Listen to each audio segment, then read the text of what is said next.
I have Jason Horton here in the house, literally in my house. You know Jason Horton. Oh, He's a big deal. So big. Huge. Jason is sort of newly engaged. So you've been engaged for a little bit and you're starting to think about planning your wedding. And I recently got married. It's been like a year and a half for me. So we were going to talk to you guys today about how to plan an awesome, fun, amazing wedding. What have you done so far? I proposed and I got a ring and I put it on her finger and then I just shut my eyes. I just floated into outer space. So you haven't started the wedding planning? No, but I have a really big family, and I think part of the reason why I did it, honestly, is like I didn't think I was ever gonna get married, but I was like, my family was like really, it was important to them. I have a really big family back east, and so like that was kind of part of it. Well, I had a sister, she got married recently in Rome in like a cathedral. Ooh, like, that sounds awesome. Yeah, so she like had a wedding like that, but for me, like I don't know what I'm gonna do. Tell me about weddings you've been to that you thought were really fun and what made them fun.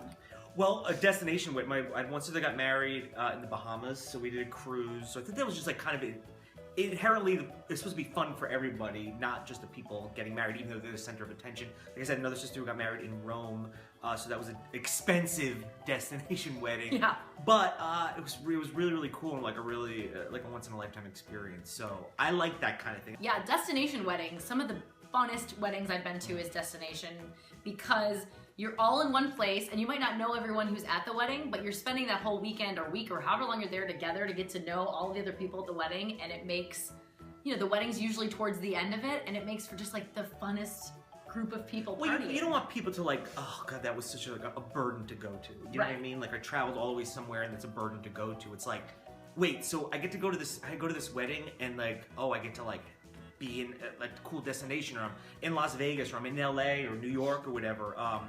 I think it's just more of a draw. We did like a mini destination wedding. I mean, it was a destination for a lot of people. We got married in Central California. Okay. So it was like 3 hours from LA. So all of our LA friends got to get on a little like mini trip. And then the rest of our family and friends had to fly in because they live all over. And it was amazing. Like everyone stayed at the same hotel and everybody partied together the whole weekend. And it just is a good wedding weekend when everyone travels. It's a good excuse, you know, it's part of it. It's like a good excuse to like, oh, we get to do something cool. We're going to this wedding, so it's going to cost a little bit of money, but also like we're selfishly getting something out of it. And we're talking a lot about the guests more than, but I think it's important. Oh, absolutely. Yeah. You got to think about the guests. And that's why I think alcohol is really important. And even if you yourself are not a big drinker, I think providing free alcohol for your guests should be #1 on your budget list. If you can't do full bar, that's fine, at least beer and wine.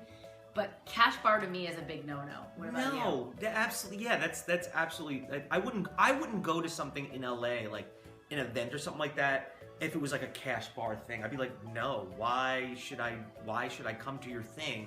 Your wedding. Stupid thing, yeah, your stupid wedding. Yeah, spend a little bit of money because people are gonna go there, they're gonna give you gifts, and people are gonna spend money on you. Like, make them feel. I don't know. I just feel like if it's free drinks, everyone is just a little more generous and having a good time, and the experience is a lot better. And even if you think you can't afford doing a non-cash bar, give up something else. Yeah. People are expecting moderately good to shitty food at a wedding. Oh yeah, yeah. Don't blow a ton of money on the food. Alcohol is more important. And if they're really, really drunk, they'll be like, oh, "This is good. I don't even know if it's fish or steak." And it's important that people dance. And the only way to get the majority of people to dance at your wedding is to get them at least at bare minimum buzzed. Yeah. And you know, most good weddings, there's going to be a couple people who are pretty hammered, and that's what you want. You want them to dance like no one's watching. Right. Now, how do you feel about DJ versus band? I mean, a band is really, really cool, but I think after a certain amount of time, that band novelty might wear off, especially if they're getting really drunk. And if like a DJ can just kind of like take the temperature of the room and just like be able to like bust out like any kind of songs, after a while the people aren't going to be like, oh man, it's just a DJ, I'm not having as much fun. I feel like only go the band route if you can afford a really great one, because a good DJ is better than a mediocre band. Yeah, I feel like a band's more expensive, honestly, right? Oh, way more expensive. See, there you go. Then you're now, I'd rather have the DJ, right? Really cool DJ with a cool DJ name. Good alcohol, and then the food over having the band, mediocre drinks, and like no food. Yeah, we had a DJ and we were very specific about our playlist, and it was a good dance party. It was just all Hoobastank. Yes, and what's the other? Creed. Oh, it was like Creed and Hoobastank? And I just read that the guy from Creed is like virtually homeless. Yeah, so he's available. So yeah, exactly. All right, guys, that is it for our wedding advice. Be sure to subscribe to Jason's various things. He's all over the place. Follow, like, subscribe. Subscribe to my channel. I post videos every weekday, and I'll see you guys later. Bye. Was that a weird bye at the end? That's fine. Is that good? Yeah.